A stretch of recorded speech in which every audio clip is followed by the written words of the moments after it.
Good afternoon, dear viewers. Today we will tell you about the legendary car Cadillac 452 V16, which became a real-world standard of luxury and technical perfection.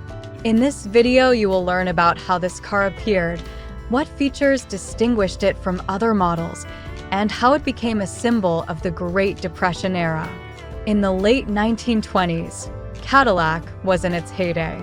Annual production of these expensive cars reached 20,000 units. They were characterized by their reliability and incredible bodies designed by in-house stylist Harley Earl. However, the model lineup lacked a flagship car.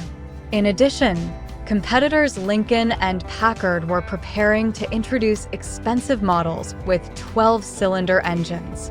In 1926, the management of the concern General Motors decided to create a worthy rival.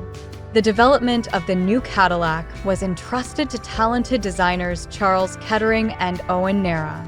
They decided to equip the novelty with an unprecedented 16-cylinder engine.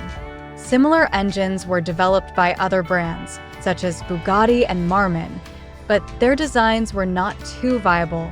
Nevertheless, Cadillac's engineers managed to bring their brainchild to life. Nara decided to combine two Buick 8s, fitted them with common crankshafts and camshafts, and added two carburetors. The result was a huge engine with a displacement of 7.4 liters and a weight of 400 pounds. It developed 165 horsepower and a whopping 431 newton-meters of torque, which was available from just 1,400 RPM. But most importantly, the motor ran very smoothly and was almost inaudible. It was paired with a 3-speed manual transmission, and the traction was enough to start from the second gear. Giant engine was installed on a powerful steel frame. As a result, the car turned out to be 5,600 millimeters long with a wheelbase of 3,700 millimeters. There were 10 factory bodies to choose from, created by Harley Earl and produced in the Fleetwood atelier, from sedan to two-seat convertible. The new Cadillac V16 weighed 2,800 pounds. It could reach a speed of 145 kilometers per hour, although the dynamics was not the best, 24 seconds to 100. And fuel consumption sometimes reached 40 liters per 100 kilometers. However, gasoline then cost pennies, and rich customers' appetite Cadillac did not particularly bother. To stop a heavy car were called and progressive at that time brakes with hydraulic booster. The interior, of course, was decorated with leather, polished metal, and expensive wood. The premiere of the novelty, which was called Cadillac Series 452 V16, was scheduled for the New York Auto Show, which opened on January 4th, 1930.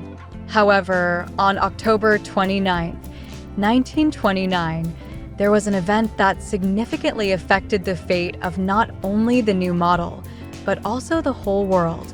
The collapse on Wall Street marked the beginning of the Great Depression. This forced to revise the original plan and to assemble 3,000 cars a year.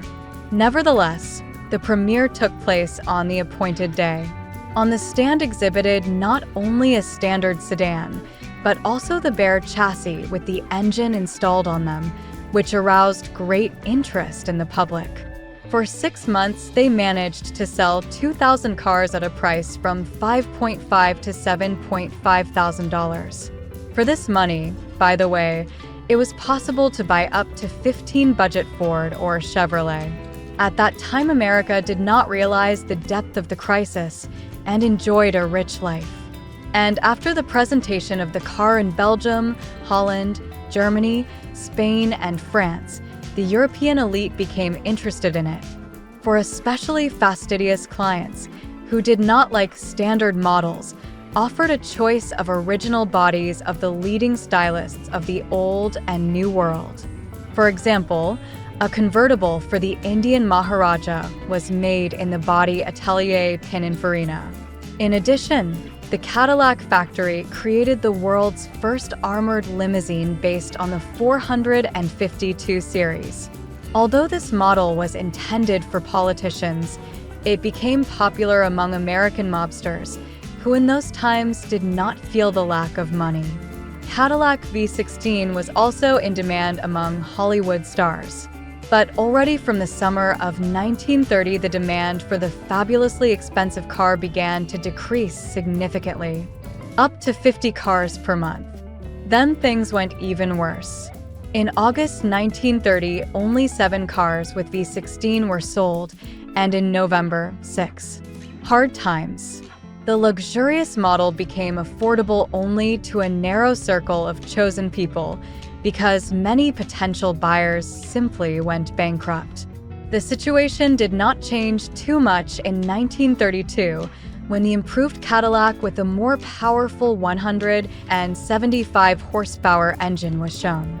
Each released Cadillac V16 became a true masterpiece of design. For example, Atelier Fleetwood created an elegant 2-seat convertible and streamlined coupe, capable of 170 kilometers per hour. Very unusual was the huge Cadillac V16 Harpoon convertible of 1937, purchased by a wealthy Swiss. Its rounded forms resembled a land airship. However, more restrained 7-seat limousines were also popular. One of them was used by the famous General Douglas MacArthur. Cadillac continued to work on their flagship, even though they managed to collect no more than 100 cars each year. Each year, the design of all standard versions was changed, and in 1938, the model received a completely new V16. Its working volume was reduced to 7.1 liters, but the power increased to 185 horsepower due to the installation of 2 additional carburetors. The appearance of the cars was also transformed. They became more streamlined, with blown fenders and without footrests. In the first year, they managed to sell 315 Cadillac V16s, and in 1939, 138. Most of these were standard versions and factory bodies. A special 4-seat convertible was made for U.S. President Franklin Roosevelt. At the end of 1939, General Motors decided to stop producing Cadillac V16 and concentrate on producing more mass models. In just 9 years, 4,406 of these unique cars were assembled. That is, almost half of them were produced in 6 months of 1930. The model never became commercially successful. General Motors lost money on every Cadillac V16 assembled. These days, Cadillac V16s are most prized by collectors. Their price starts at $500,000, while the 1938 model can be purchased for $1 million. The most expensive one turned out to be a Hartmann convertible. It was sold at auction for $1,400,000. The car is valued not only as a symbol of luxury in the era of crisis, but also as a technical achievement. Until the Bugatti Veyron appeared, it was practically the only viable model with a 16-cylinder engine.